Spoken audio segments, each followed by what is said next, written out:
How's it going, everybody? Welcome back to another video. Now, topic today, the red pill movement and modern feminists deceives many. Now, surely being a feminist, knowing basic red pill principles, isn't inherently bad. I'm not saying that they're just like completely, utterly wrong. Like women in the 1960s, fighting for rights, equal pay, totally fine. Nothing wrong with that. Men wanting to know how the world works in some ways, some truths. There's some truths in the red pill.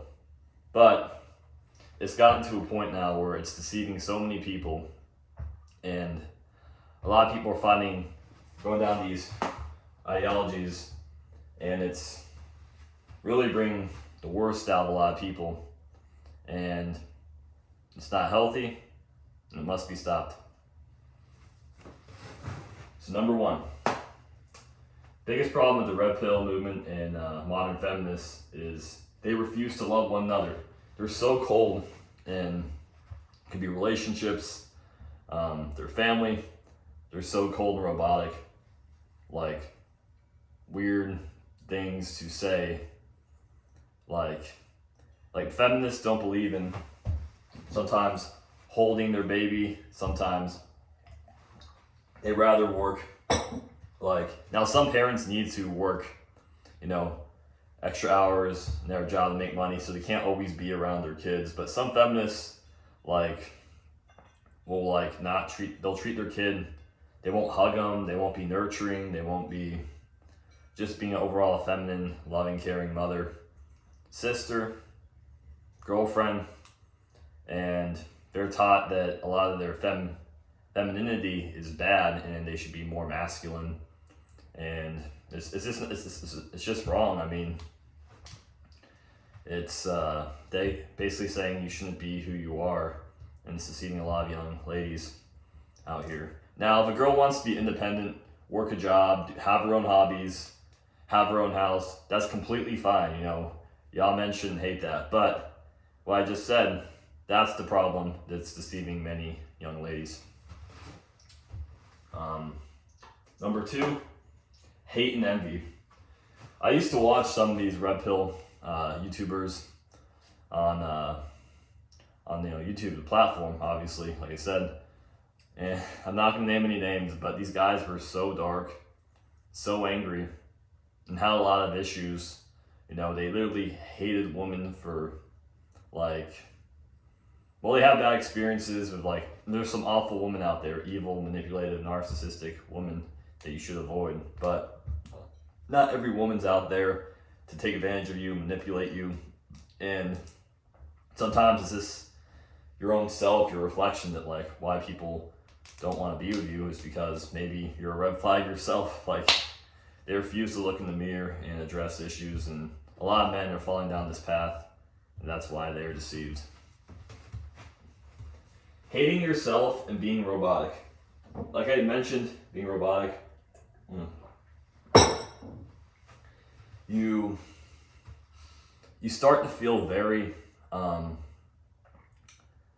have scripts in your head of what to say. If you're a guy, you see a female you're attracted to, or you have all these scripts in your head of what to say. If you're a guy holding a door open for a certain kind of feminist, she won't say thank you. She's offended you held the door open for her. And it's just, they refuse to love one another. So any charm, joy, they're having themselves is gone. And then them doing that to other people, being a good friend, girlfriend, mom, sister, out the window. Very serious, showing almost zero emotion. Well, you shouldn't be overly emotional, but you should not live robotically, and you should not be ever just hating yourself and being robotic. They're taught you're the problem. When I was in school, they said I'm destroying the earth. I'm more humans aren't going to exist in 30 years. Certain global warming dogma. So they're trying to like spark that fear in you. That's a little different topic. But like saying you're worthless, you're the problem. They tell girls like your femininity is like bad. It's worthless. That's the problem. And anything else, being loving and charming, is shown as a weakness, which is true. That's why they're deceived. Number 4, not putting God first. Not putting God first in relationships, friendships, or just your life.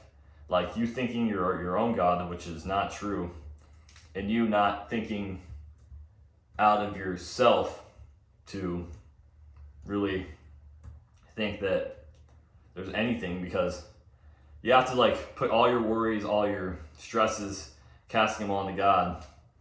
And at the same time, guys, you can't think that you're your own God, that like you shouldn't be like having sex with multiple kinds of girls each week, doing this, that, I'm the God. No, that is far from the truth. And you are not your own God. You are not God. And they don't put God first in their lives or themselves, so a relationship can never work out in a healthy manner. No. Red pill men especially, you're not your own God. And you need to know that water. You need to know that you have to put God first. And you have to know that you have to love one another as Jesus commanded you to. And you have to be loving and caring to your family, your kids, and you can't always be so, in fact, you shouldn't be, because you should never be so like putting yourself first. That's so selfish, to yourself, your family, nothing. And a lot of red pill men and feminists don't believe in God, so that's why all this happens, and they're deceived through media, and they're probably deceived through many things like these movements. But that's the video for you guys. Hope you all have a good day. Signing out.